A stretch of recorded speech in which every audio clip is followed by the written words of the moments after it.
I think I'm done with the Artisan. The Gosu Gaming Gears Ananki. It's the third line of their mouse pad as well. This time it's a control pad. And it comes in at roughly $26. So first of all, it comes in this flat box, just like the Artisan as well, to avoid any creases or any inconsistencies with the pad. The size is pretty standard, 480 by 400 at 4mm thick. Again, Gosu Gaming Gears has been endorsing this as a control pad. So we'll be taking a look at different types of glide for them. We're not doing that. Do you know why? Because it doesn't matter. It really doesn't matter. Or even if I show you a bit of a demonstration, it still depends on the feet of your mice. So if you have PTFE, if you have core pads, if you have Tiger Ice, if you have Super Glide, it depends as well on like how much downforce. So I think I should rather just go through the key features and the key elements of the mouse pad, and just like the title says, why I think I might replace this for the Artisan. I've been using this for roughly a week and it's quite interesting. So first of all, you have the neoprene base. It's this type of durable rubber. Actually, let me look it up. It says here that the neoprene foam rubber is very durable, flexible, resilient, and exceptionally resistant to water, oil, and other solvents.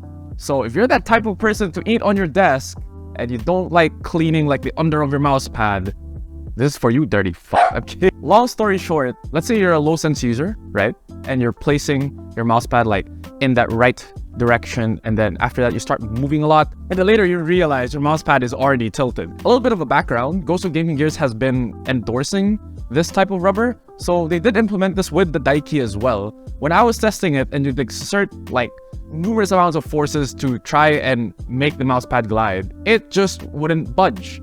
Just like how you would get from the Artisan Zero, or rather any Artisan pad. You know the bottom rubber cool thing that you'd get from the Artisan? Yeah, that type of vibe. Let me compare this to the Artisan Zero. Ooh, we're comparing this to the premium mouse pad. The Artisan Zero, great quality. That's all I could tell you. Like, it's Boardsy approved. Right, Boardsy. It did have the medium, the soft, the X soft, or any of the sort for you to be able to control your movements according to your downforce as well. But this one though, it's 4mm thick and it's kind of comparable to the Artisan Zero medium. I didn't really have a problem with the Artisan Zero until I started getting a little bit of those dead spots, which is a common thing that you'd probably get with Artisan Zeros. But the cool thing about Gosu Gaming Gears is that if you guys saw my last TikTok where I talked about the anti-humidity thing that the Daiki has, this has the same type of thing. So considering that it was super fucking hot here in the Philippines, there are times where you just probably game without air conditioning, so you're hitting all those nasty shots in game. Sometimes humidity could be an issue. Let me explain what that humidity means. Let's say you get a normal brand X mouse pad. Let's say you play in an air-conditioned room. There's probably just room for dust. But then later on you decide, oh, let's say I want to game throughout the day. And you live in the Philippines! And you're using a fan. And then later on, when you start gliding through it, the inconsistency comes around. But per my last review of the Gosu Gaming Gears Daiki, I did not encounter any of the sort. So when you're gaming, it doesn't get moist or any of the sort. So they also apply the same thing to the Gosu Gaming Gears Ananki. So yeah, that's why I'd like to think that this is a pretty good thing, because that's out of my mind, right? I don't have to worry about consistency. Meaning, if I fuck up my aim, I fuck up my aim. That's it. No excuses. Skill issue. Again. Once again. Right? Fuck. Guys, I'm pretty down bad with my games. I'm like at an 11 lose streak. Not because of the mouse pad. Mostly because of me. Or my teammates suck. Or I suck. I think it's because I suck. So let me get straight to the point on why I think it's a great mousepad. Number one, you get a pro level type of control with the mousepad. Number two, it has anti-humidity, meaning you do not have to worry about, inconsistencies at all. Number three, it's also shipped flat, just like you would get with the Artisan Zero. So no bumps again, no inconsistencies. Number four, the neoprene base actually stops you from moving the mousepad the lower your sensitivity is, or the more...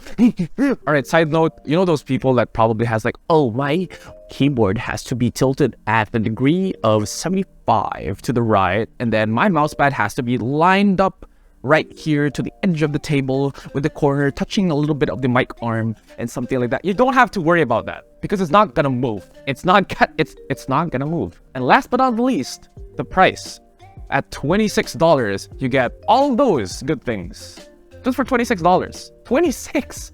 If you can buy Valorant skins for more than $50, why not invest yourself to a mousepad, right? So should I be replacing my Artisan Zero for this? Probably. I adjusted my sense to it. My flicks felt better. I don't whiff. But again, could be personal preference. To me, I think this is more worth it than spending around $60 to $80 for another mousepad compared to something that you could get for 26. So you might be asking me, Dorgi, where can I get this? You could actually get this at Gosu Gaming Gears Facebook page at facebook.com/Gosu Gaming Gears PH. So you could probably just hit them up, or you could check out Rotobox and Hobby Dynamics on their Shopee or Lazada link, because you could probably find it there as they're already shipping it out. If you do have the Ananke and you have more questions, I'd love to hear about them in the comments down below. Also, if there's anything else you want me to talk about, probably another mouse pad, another mouse you want me to review, like, Dorgi, buy this, try this, buy this, try this, let me know as well. You can also follow me on my socials as well if you want to stay updated for all the tech reviews or anything that I would do. I also stream on Twitch, by the way, so I'd probably be testing out a lot of these just so I could also voice out my opinions live.